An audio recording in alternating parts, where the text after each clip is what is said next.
That was beyond human. Watching that fight, everyone was confident that his arm would break before he could give up. I mean, 10 out of 10 people tapped to that armbar. The fact that he even made it through the armbars is unbelievable. That might have been the case had the bell not saved him. It was a sign of Oliveira's will to win, but also a sign that he was outclassed by the Brazilian in every aspect of the sport. After that unanimous win, it was official. Charles Oliveira was a contender for the lightweight title. The echoes of him being a quitter subsided, but haven't yet disappeared fully. After Khabib Nurmagomedov vacated the lightweight title after his win over Dustin, there was only one man that would be next in line.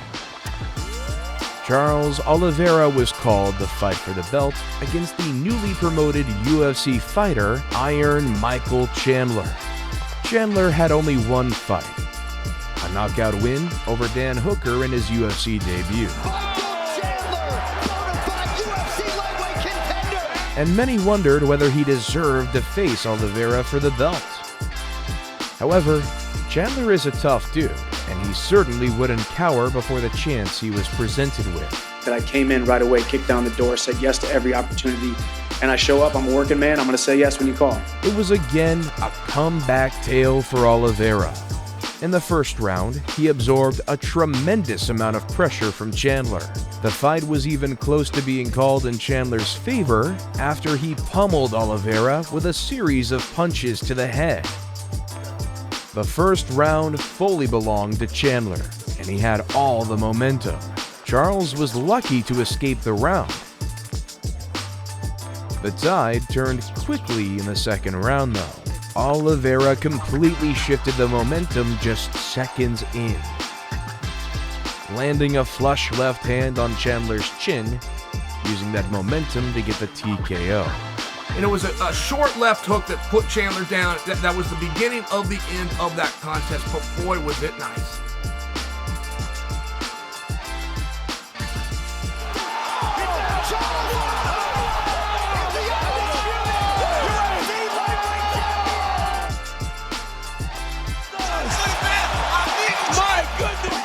Oliveira also has had really two problems in his career. Trouble making weight, problems dealing with adversity.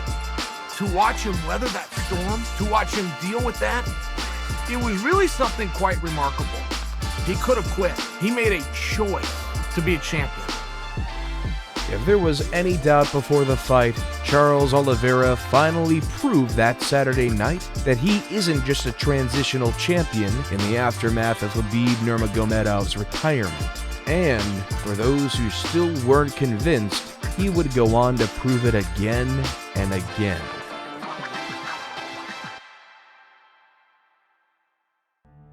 In his first defense of the lightweight title, he faced Dustin the Diamond Poirier. When you look at Dustin, what he's done, what he's accomplished, he's a bigger guy. I think he has the advantage on his feet. I think if it goes to the ground, obviously Oliveira has the advantage.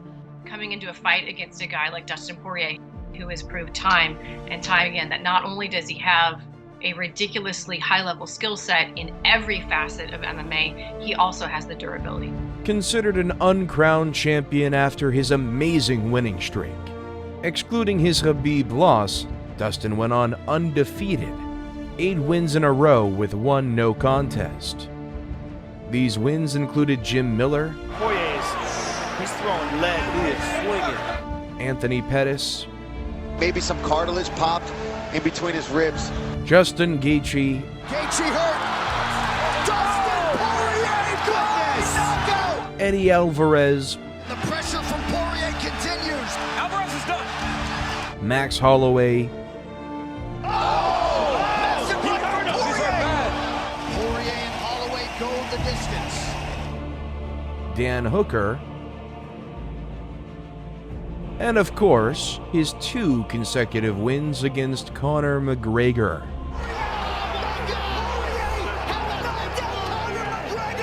Dustin the Diamond Poirier. I do think that Poirier should be as he is in the discussion for the best boxer in all of mixed martial arts.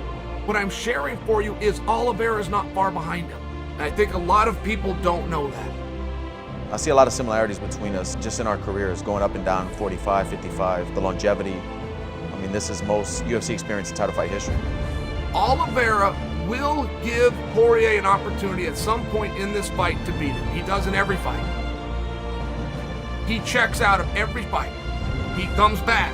He only checks out for a second or two. He comes back. A guy who's had a long road, dusted himself off, understood who he was and became a world champion, something I'm trying to do. Meu pai fala que ali separa os homens das crianças, de verdade. Aquele momento ali, eu não empurro ninguém, eu não falo nada, mas eu tenho que colar, é meu, olho no olho, irmão.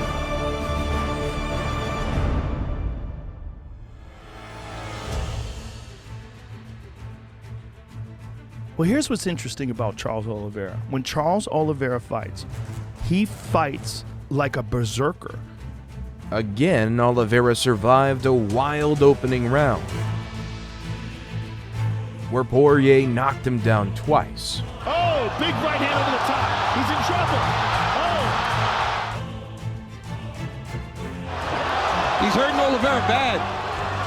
Oliveira then bounced back in the third round and finished the former interim champion Poirier by submission, similar to how Khabib finished him in their 2019 bout.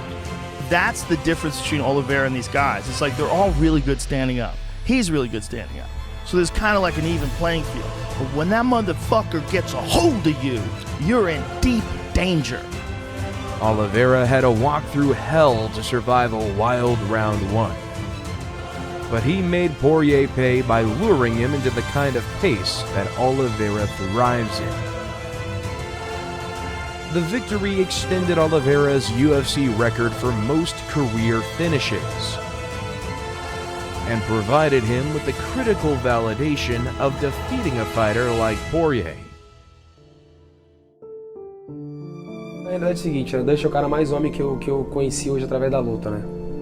Acho não, tenho certeza, o cara tem tinha o mesmo sonho que eu, que era se tornar campeão, o cara bateu na trave 2 vezes, né? E você ir lá e perder, eu acho que deve ser uma coisa, mano, muito dolorida, porque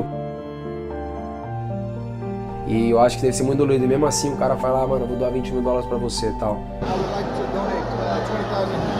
Yeah, I saw a video this week of him showing, you know, where he grew up and where his mom cooked dinner for him. I don't know if I think it was an old video, and saw some of the sights of where he grew up and just how little they had. And it came to me this week, win, lose, or draw. Talk to him after and let him know that me and the Good Fight Foundation would donate $20,000 to his city in Brazil and put the money to wherever they think it needs to be. Obviously, he knows he's a good guy and he knows where the money will go the furthest, so that's what we're gonna do. Pô, tô aqui em casa, chegou uma mensagem no WhatsApp. Puxa, eu li, deixa por aí. Pô, parabéns pela luta, lutou demais, tal, aquilo tudo, tal. Como é que eu faço pra depositar? Expliquei pra ele toda a situação. Falei, eu tenho uma conta nos Estados Unidos, quer depositar na conta, cai pra cá, eu te mando a nota? Não, Charles, mano, eu confio em você 100%, monta o seu instituto, monta a sua... Faz acontecer porque a gente consegue fazer vários outros fundos, outras coisas, tal. O cara me induziu a eu querer fazer mais. His second defense would come against Justin Gaethje, who came up from a Fight of the Year bout against Michael Chandler.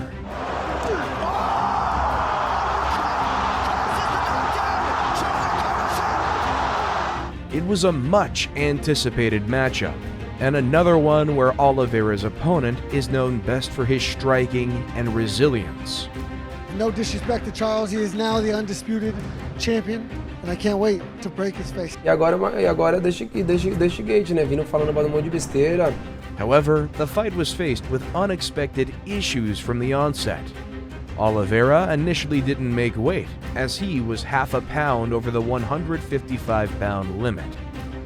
He had an hour to lose that stubborn half pound. But even after that period, the scale stayed the same. Charles would have to vacate the title for failing to make weight. According to the UFC, he is no longer their UFC lightweight champion because he weighed in a half a pound over the 155-pound weight limit.